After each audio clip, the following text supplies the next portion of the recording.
BBA, BCA, BCom computer కోర్సులో 100% placement లభించే ఏకైక డిగ్రీ కాలేజ్ కూకట్పల్లిలోని i3 డిగ్రీ కాలేజ్ 8367215215. నమస్తే రమగారు. నమస్తే జయ. రమగారు, అక్బర్ బీర్బల్ స్టోరీస్ చాలా రోజులు అయిపోయింది. 2 చిన్న కథలు చెప్తాం. ఓకే. ఇవి చిన్న చిన్న విషయాలుగానే ఉంటాయి కదా. ఒకసారిట అక్బర్ గారు ఈ మన సభలో కూర్చున్నప్పుడు రకరకాల డిస్కషన్స్ వస్తాయి. ప్రతిసారి రాజ్యాంగాలే ఉండవు కదా. రాజ్యాంగము, మంత్రిత్వము, హడావిడి ఏమి ఉండదు. ప్రజలంతా తీర్చి ఉంటారు. కొంతమంది ఏదో మాటామంతి ఎవరైనా ఒకళ్ళు మంచి వాక్యాలు చెప్తే దాని మీద డిస్కషన్లో పెడతారు. అయితే అక్బర్ గారికి ఒక విచిత్రమైన డౌట్ వచ్చిందట. ఆయన అలాంటివన్నీ చిక్కుగా ఉండే ఆన్సర్లన్నీ బీర్బల్ దగ్గర నుంచే ఎక్స్పెక్ట్ చేసేవాడు. ఆయన తన అరిచేతులు చూసుకుంటూ, బీర్బల్ ఎందుకో శరీరం అంతా వెంట్రుకలు ఉన్నాయి, అరిచేతుల్లో వెంట్రుకలు ఏమేమిటి నాకు అని అడిగాడు. సహజంగా అందరికి వచ్చాను మనం వినండోయి కదా. సరే, జనాలంతా చూస్తున్నారు కుతూహలంగా. ఏం చెప్తారు, ఏం చెప్పాలి? ఉండవండి, అందరికీ ఉండవు, మీకు లేవు అంటే ఆయనకి ఏమనిపిస్తుందో.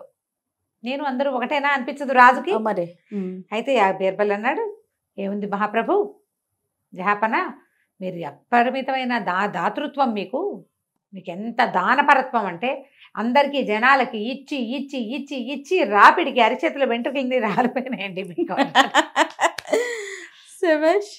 అవునా అన్నాడు. బీర్బల్ నీ అరిచేతులు చూపించావు అన్నాడు ఆయన. బీర్బల్ అరిచేతులు చూపించాడు. 2 అరిచేతులు నీకు కూడా లేవు కదా అన్నాడు. నువ్వెవరికి ఇచ్చావు? ఇస్తే రాలిపోతాయి అన్నావు, నువ్వెవరికి ఇచ్చావు అనగానే తిప్పుకున్నాడు ఈయన. బాగా ఆలోచించి ఏమన్నాడు, అదేం జహాపన, మీరు ఇస్తే పుచ్చుకొని పుచ్చుకొని పుచ్చుకొని నా చేతులు అవన్నీ అరిపోయినాయండి, వెంట్రుకలు ఊడిపోయినాయి అన్నాక ఈ కూర్చున్న వాళ్ళందరినీ ఒక్కొక్కళ్ళ అరిచేతులు చూస్తున్నాడు రాజు. వీళ్ళందరివి ఎందుకు అరిగిపోయినాయి అన్నాడు. వీళ్ళలో చాలా మంది మీ దగ్గర పుచ్చుకున్నారు కదా, మీ ఎప్పటి నుంచి పుచ్చుకుంటున్నారు, మీ తాత తండ్రుల నుంచి, మీరందరూ దానపరులు, మేమందరం పుచ్చుకునే పరులము అంచేత ఊడిపోయినాయి. ఊడిపోతే ఇప్పుడు ఎవరికి ఇస్తాడు రాజు? తన దగ్గర నుంచి ఇట్లా ఇవి తీసుకునే వాళ్ళకి, తన దగ్గర పనిచేసే మంత్రులు, సైన్యాధిపతులు వాళ్ళు ఉంటారా, వాళ్ళకేం దానాలు ఇవ్వడు, జీతాలు ఇస్తాడు అంతేగా. అప్పుడు ఈయనకి డౌట్ వచ్చి అక్బర్ గారు తన మంత్రి, సైన్యాధిపతి వాళ్ళని చేతులు చూపించమన్నాడు. అందరూ చేతులు చూపించారు. అరిచేతులు వెంట్రుకలు ఎట్టా ఉంటాయి. ఆయన సర్కల్లో ఈయన అన్నాడు, అదేంటి బీర్బల్, నువ్వు భలే చెప్పావు, ఇచ్చాను కాబట్టి నాకు పోయినాయి, పుచ్చుకున్నారు కాబట్టి మీకు పోయినాయి, వీళ్ళకి నేనేమి ఇచ్చాను, వాళ్ళవెందుకు పోయినాయి అంటే, అదే జహాపన, వీళ్ళందరికీ ఇచ్చేస్తున్నాడు అని చేతులు నలిపేసుకుంటున్నారు వాళ్ళు. చేతులు పీసుకోవటం వల్ల వాళ్ళకు కూడా పోయినాయి. ఆయనకి నవ్వొచ్చింది. రమగారు, ఆయన తెలిసే అడుగుతాడా? యాక్చువల్గా ఈయన చాతుర్యం తెలుసుకోవాలనా? ఏం చెప్తాడో అదే అదే ప్రశ్నకి సమాధానం చెప్పాలి. ఏం చెప్తాడో చూద్దాం. ఎంత ఫన్నీగా, ఎంత తెలివిగా చెప్తాడా అని.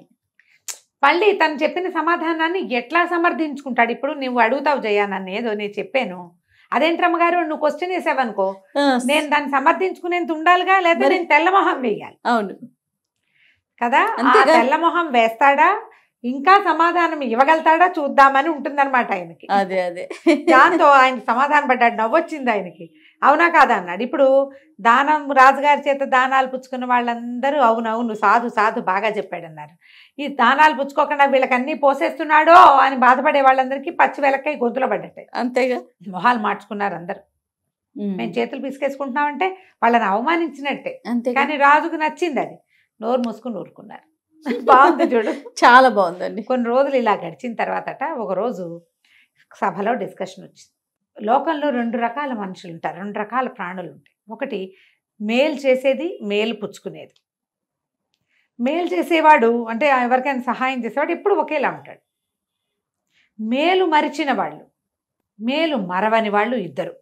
ఎవరు మేలు మరుస్తారు, ఎవరు మేలు చేసిన మేలు మరిచిపోని వాళ్ళు ఉంటారు.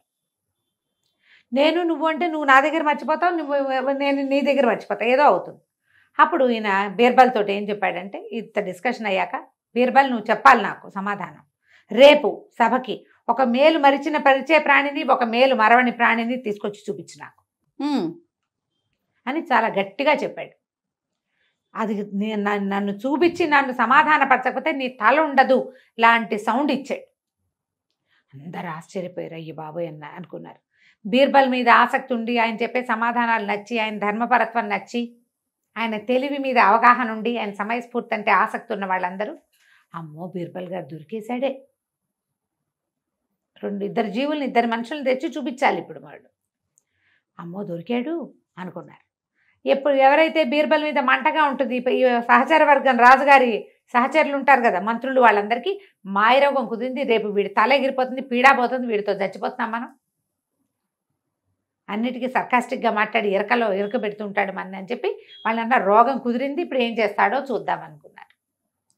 బీర్బల్కి కూడా అర్థం కాల, అట్లా ఎట్లా చెప్తాం. ఆయన తల దించుకుని వెళ్ళిపోయాడు. ఇంటికి వెళ్ళాడు. కూతురు ఉంది ఇంట్లో, భలే తెలివిగలదు అమ్మాయి, బీర్బల్ గారి కూతురు. అప్పుడప్పుడు కొన్ని కథల్లో కనపడుతుంటుంది.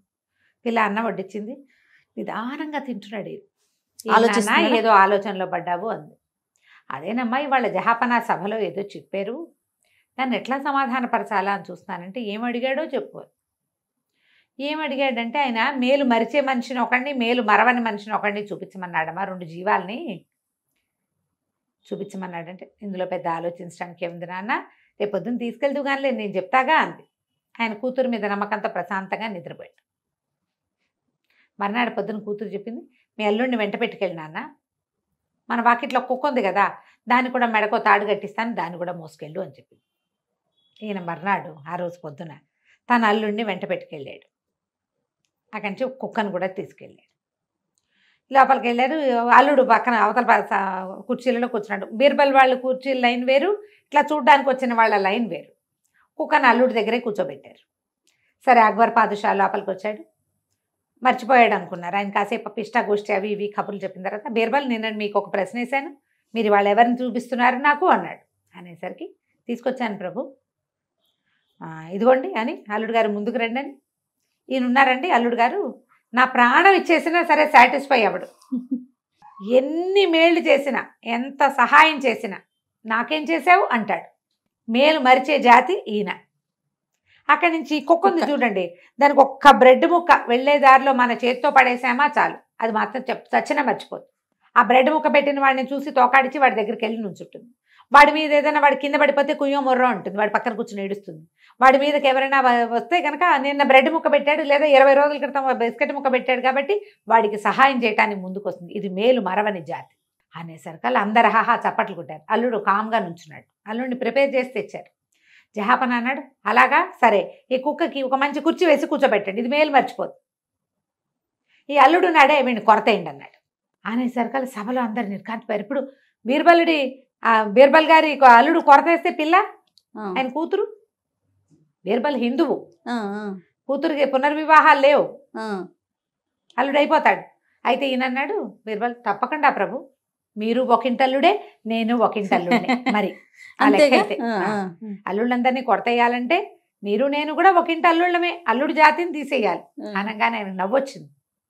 మీ అల్లుడిని కొరతేస్తానంటే కుదరదు, అల్లుడు అనేవాడు ఉంటే నా కోసం ఏం చేశారు, మీ అమ్మాయికి చేసుకున్నారు మీరంటాడు. అంతేగాని తాము ఎత్తు ధనం ధారపోసిన అల్లుళ్ళు సాటిస్ఫై కారు. బాగుంది, ఇది పాయింట్ కరెక్టే కదా. ఇప్పుడు ఇందులో ఎవరిని తీస్తాం, మీ నాన్న ఒకంటల్లుడే, మీ ఆయన ఒకంటల్లుడే, మా నాన్న మా ఆయన నా కొడుకు ఎవరైనా సరే తప్పదు, అల్లుళ్ళు అవ్వాల్సిందే కదా. భలే తెలివిగలవాడండి, చాలా తెలివి. ఈ పాయింట్ చెప్పాక ఇక ఆయన సంతోషించాడు. ఇలాంటి మరిన్ని కథల్ని ఇంకెప్పుడైనా చెప్పుకుందాం. 2 చిట్టి కథలు చెప్పాను ఇప్పుడు నేను. చాలా బాగుంది. నమస్తే. నమస్తే.